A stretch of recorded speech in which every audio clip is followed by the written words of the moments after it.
Hey guys, welcome back to my channel. For today's tutorial, I'm going to show you how I made this highly textured, moody cake that has just the brightness of the flowers. I think this is a really cool combination of textures and color. But first, we're going to have a word about today's sponsor. I don't know if you guys know or realize, because I don't know if I publicized this or said this is not that big of a deal, but I have traditionally been a KitchenAid girl. But I was reached out to by, I'm going to say this wrong. I got to look at it. Houseworked. They make mixers and other kitchen appliances, and they wanted me to give one of their mixers a try. I agreed to that, and I'm telling you what, I'm glad I did, because this thing is really fantastic. It actually has suction cups on the bottom. This is a 5 liter, which I believe translates into a little bit more than 5 quart. Mixing bowl. You get a splash guard, a whisk attachment, a nice dough hook, a paddle attachment. There's a pasta press that you can add to it. I'll just show you that here. There's this little front panel. And this is where your attachments would hook into. Mine did not come with that, but I don't need it. But if you make pasta or you grind meats, there's attachments you can get with that. The mixer itself has a little lever to raise it up and down. And then the bowl twist off. And you know what I just saw in here? I don't know if you can see it, but inside there's a list of measurements so you know how full your bowl is. I'm going to show you a little bit how this panel works. This is really great. Up on the top there is your different settings. There I just pressed the time. Actually, no, I didn't. I pressed that I just wanted to mix a regular paddle, and then I press the time button. I'm adjusting the time on the right there, and now we're gonna adjust the speed. You just tap the speed, and then you use your dial to turn it to the speed you want. Then you tap it once to start it, and it just goes ahead and starts, and you can pause it. And if you hold it for 2 seconds, then it resets it.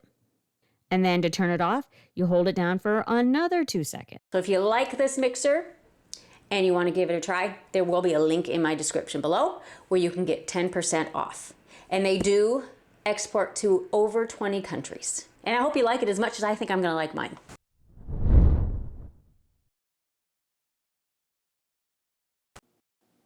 Now let's get to the making of this cake. And I'm going to use my new mixer to make some meringues. I will link my recipe in the video description, but basically it's egg whites, some sugar, some cream of tartar, some salt, and some vanilla. And that's honestly it. You can add whatever flavoring you choose, but I'm going to stick with vanilla for this one. We're going to attach our whisk attachment to the mixer and add our egg whites and the cream of tartar. And we're going to mix it on, what did I use? About a level 4 till it gets frothy.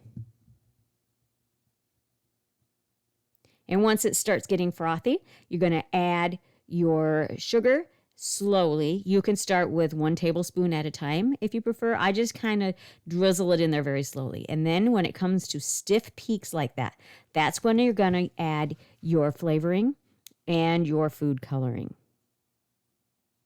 And I just used black. Since the whole cake is that moody color of the black. Black is always a moody color. I'm just added black, regular black food, gel food coloring.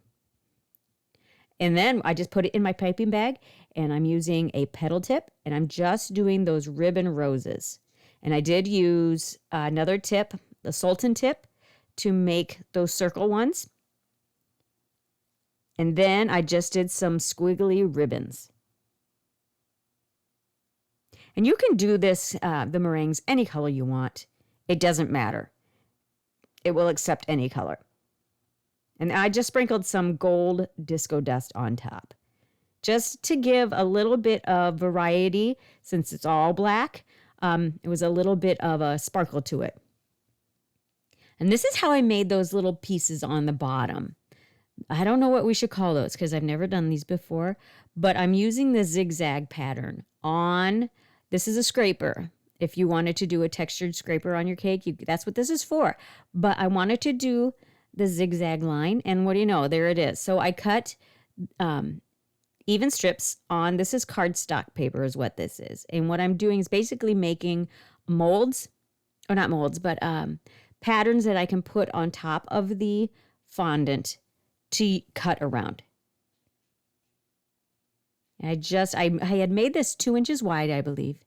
And then I folded it in half so I can cut my zigzag through both sides at the same time. I suppose you could use an X-Acto knife if you want to, but I just use my scissors. And there's our pattern. Now I want to alternate them so that they kind of sit one inside the other. But I also need to make a mold for these pieces to dry because I'm going to make them out of fondant, but I want them to dry. So I made these the week ahead. But you wouldn't have to do it that long. You could do it overnight, even a few hours if you want. But I'm just accordion folding the paper stock or cardstock paper and setting it aside. And then I rolled out my fondant to about 1/8 of an inch thickness, if not a little bit less, because I wanted these to be delicate. I didn't want them to be too heavy. So I just placed the pattern on top, and I'm just using my X-Acto knife to just cut that out. And then I place them in my accordion shape drying piece of paper, and just making sure that there's a crease down the middle. And I did this for a lot of them. A lot of them.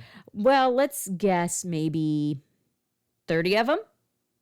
You can kind of try to figure that out by measuring the distance around your cake and how far, it's really hard to describe this. I'm better at showing how far the zigzag edge on one piece, it's folded right into a V, how far away those points are, the distance between one and the other.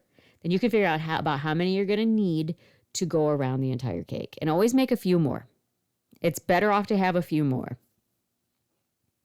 And I just used black buttercream for the top. I used black gel food coloring, and I used my my food processor. I put the buttercream and the food color into the food processor, and I pulsed it up until it was combined, and you get a more solid, deep color that way. And I showed you those meringues after they had baked and cooled. Like I said, this is the next day. So I just put some support straws into the bottom tier. I put a little buttercream on top. Actually, I used skewers, wood skewers, because the cake was too tall for the straws. And then I used a little buttercream and placed the top tier on top. And then I just used buttercream to attach the pieces. And I didn't mention earlier because I was talking about something else. On the top tier, I added more vertical texture with a brush. It's a hair coloring brush, but it's never been used for hair coloring.